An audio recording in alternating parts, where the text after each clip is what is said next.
in Shulchan Aruch it says that Parshas Para, the reading of Parshas Para is D'oraisa according to one opinion. It's a mystery to find where in the Torah does it say that there's a chiyuv, there's an obligation to read Parshas Para.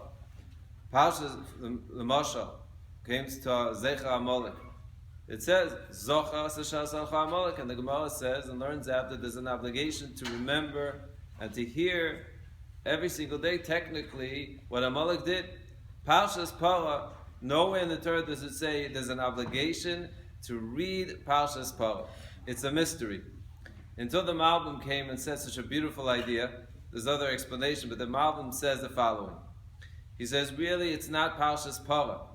It's Parshas Egel Azov.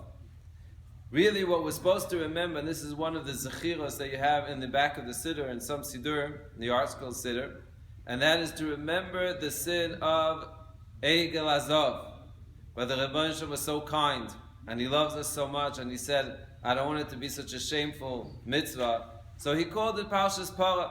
Like Rashi says, what is a para? Para is the mother that's cleaning up the mess of the Egel Azov.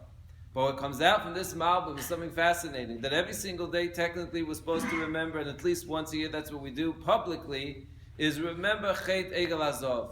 What's the message of Egel Azov? So the Gemara in Maseches Avodah Zarah says that it's to remember that a person, not just a person, an entire nation, can fall so deep and so low after Matan Torah so high and still come back.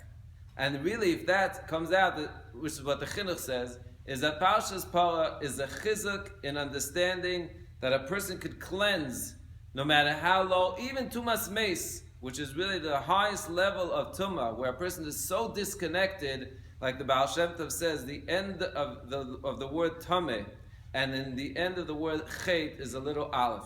The Aleph is called Alufay Shel Olam, is a hint that even when we fall, a person shouldn't say, that's it, I'm gone. I actually, right there and then, where I'm sitting and I'm falling, there's the Aleph, Alufay Shel Olam, there's the Rebbeinu Shalom that's right there with me, waiting for me to come back. Have a good Shabbos.